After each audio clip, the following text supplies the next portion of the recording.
Godt lide, der er flag bagved. Det er sådan lidt festligt. Vi er sgu festlige mennesker. Hey, hallo, vi er her ikke.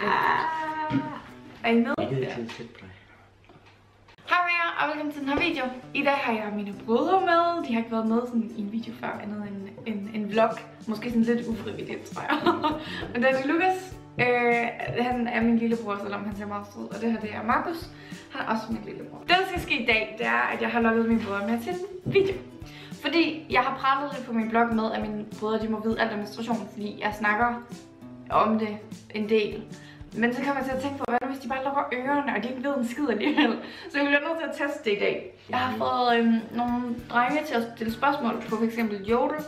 Og jeg har selv fundet på nogle, som jeg tænker, at de her to drenge, de skal prøve at svare på, og så skal vi se, hvor meget de faktisk ved om menstruation. Altså grunden til, at jeg synes, det her det er vigtigt, det er jo, at jeg ved godt, de har måske ikke noget sådan behov for at vide det, men halvdelen af alle mennesker i hele verden har det her menstruation, så jeg føler, at det er relevant at vide på en eller anden måde, ikke? Så nu, fordi alt muligt at vide i dag, det er det, der skal ske. Jeg vil starte med at stille spørgsmål, og så må de begge to prøve på at svare så godt de kan, og så må vi se, hvordan det går. Altså er det dit privatliv, eller er det generelt?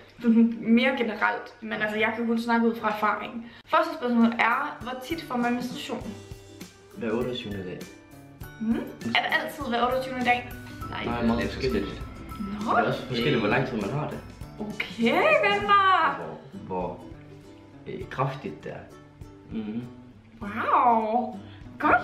Ja, Men tak. så langt, så godt. Hvor lang tid bløder man? Du kan svare først. For du har også... Hvor lang tid? Ja, hvor lang tid? Det er forskelligt. Cirka. Sådan, hvad kan det være fra? Nej. Altså sådan, at snakker vi konstant blødning?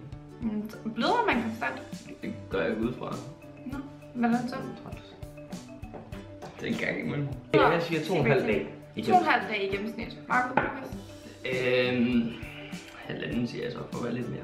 Nå, I er søde. Man bløder sådan 4, 5, 6, 7 dage i træk. Nogle er heldige at bløde 3 dage. Er det så bare sådan en konstant strøm? Konstant strøm af blod. Hvor meget er det? Hvor meget blod? Hvor meget er det? Jeg ved faktisk ikke. Okay, nu bliver det rigtig sådan TMI, men min menstruationskop er måske sådan, så stor her. Jeg tømmer den 2 gange om dagen, og der er den cirka halvt fyldt op. Så meget bløder man. Men det bliver ved og ved og ved. Så en kop om dagen, ja. Ja. Hvad bruger man til at beskytte sig, når man bløder? Hvad kan man gøre? Nå, altså du tænker på sådan... Og det bløder over det hele. Hvad gør man? Tænker på sådan en tampon. Sgu den her. Du snakker om præventionsmidler? Ja. Nå. Markus, det var det, man ikke bliver gravid. Bind, tamponer og en menstruationskop. Ja. Hvor tit skifter man et bind? Hvor tit tager man et nyt bind i? 3 gange dagligt. Hvad siger du? Nej, 4 siger jeg. 4. Det siger jeg 2 for at være optimistisk. 2 er meget optimistisk. Okay. Jeg vil sige, hvis man har bind hele tiden, så er det sådan 4-5 gange om dagen. Sådan der. Hvad med tamponer? Hvor tit skifter man tamponer? Var det ikke det, vi snakkede? En gang. Nej, det var bind. Bind. Nej, bind det troede jeg kun var 1 gang om dagen. Bind, tamponer det er 2 gange om dagen. 3 gange om dagen, fordi så har jeg over. Tamponer skal man skifte hver 5. time, tror jeg, eller sådan noget. Så det er kun, det kan man ikke bare... Det kan godt gøre. Eller føles ubehageligt. Jeg synes ikke, er det ligesom, når man tager en vatpind i øjet? Nej. Jeg ved ikke engang, hvordan en tampon ser ud, faktisk. Nå, men ved I hvad? Det var heldigt, fordi... Nej. Er det til mig? Ja, det er tampon. Nej, mand. Nu skal jeg se. I skal vise mig, hvordan man tager en tampon i. Men sådan her. Ja. Og så prøver man den simpelthen bare op. Ja. Og så kan man lige tage det her ud. Og hvad kan man så?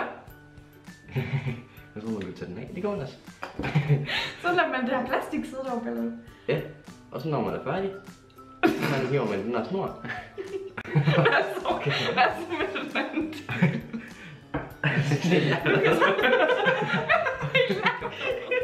Jeg bliver nødt til at finde en ny, så jeg kan vise, hvad man gør, fordi det er sådan, der er så rigtigt. Se, øj, sådan her gør man. Jeg har fået den ud, men kan du gøre det, du gjorde over min skede? Det ved jeg ikke. Jeg har ikke prøvet det endnu. Der er masser af ting heroppe i.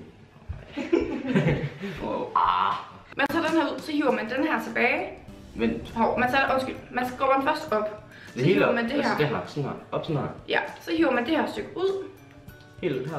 Helt ud til. Og så trykker man. Dyt! Og så sætter den sig fast, og så kan man hive det her væk. Og så hænger der sådan snor ud. Fedt, mand. Så man kan få den ud igen. Nu skal vi se her, om den kan suge. Det kan den ikke. Ja, den kan suge meget sådan her. Ikke så meget. Er det sådan en der, man tager ud så? Ja, Sådan så bliver den sådan her. Det er sgu ulækkert. Ja. Gør det ikke ondt at tage den ud så? Jo, det kan føles rigtig, rigtig ubehageligt. Kan det godt størke den? Inden man Det tager kan sådan... Det er ikke så vådt. Altså det her er jo bare sjaskvådt, ikke? Ja. Så meget bløder man hen. Men det er jo ikke så vådt herovre. Det er jo sådan, der er blod, men det er ikke så vådt, at den bare svupper ud. Det Er der blod over hele på den? Ja. Der er masser af blod. Der er faktisk også, det kan være farligt at få tamponer. Ved I hvorfor? Den der ved det får et point. Ja, de kan Man kan dø af det. Hvorfor? Men det er faktisk rigtigt. Er det? Ja. Hvis de suger på meget blod, eller man glemmer den? Hvis man glemmer dem. Ja. Ja.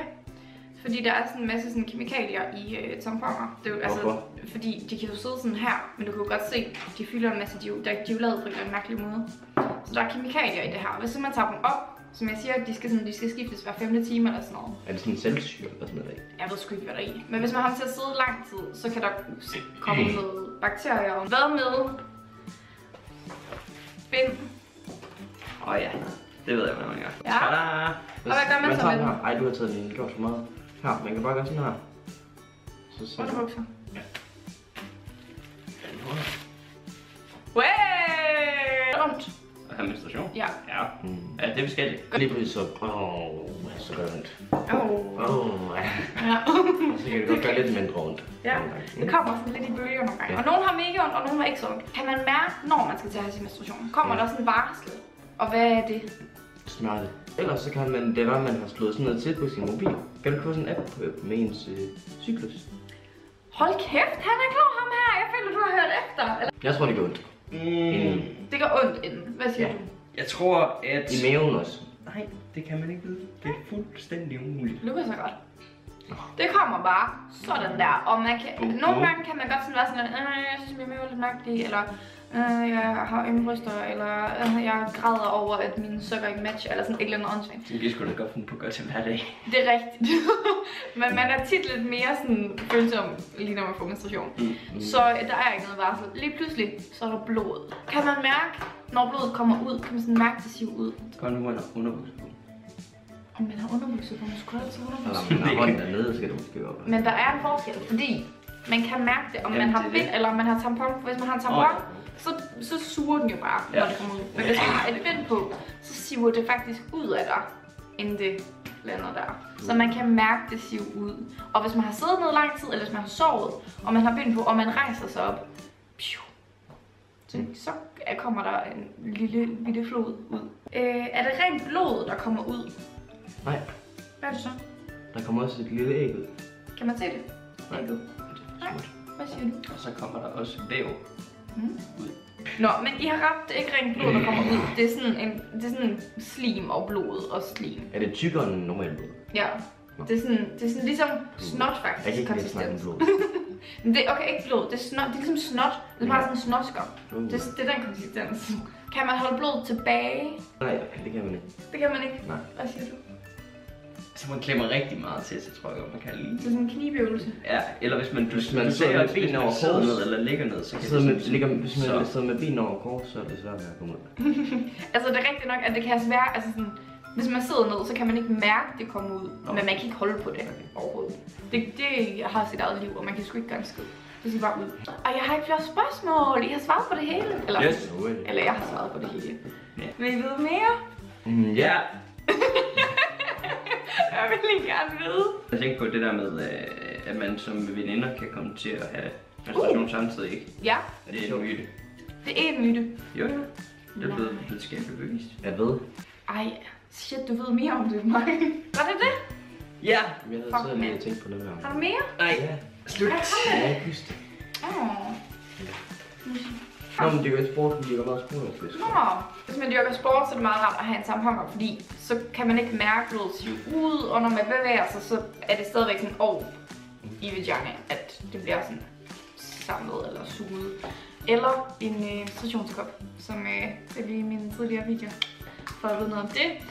Vi er færdige for nu. Drenge, tak fordi I ville være med i den her video. Vi er måtte. Hvis Ja. I synes, det var sjovt at have set dem med her, så husk lige at like, fordi så kan det være, at de kommer med igen. Og så kan vi lave noget mere søskendetid her på kanalen. Hvis I vil følge de her to lækre fyre, som begge to er singler, på sociale medier. Er det? Er du ikke? Jo. Så ligger der Snapchats og Instagram, og jeg ved ikke, hvad de bruger. Det kommer til at ligge hernede, så I kan følge dem. Og mig, selvfølgelig, hvis I har lyst til det. Ja. Det var meget galt. Jeg skal gøre det blik øjne. Men tak fordi I så med. Husk at like og subscribe. Og vi ses en anden gang.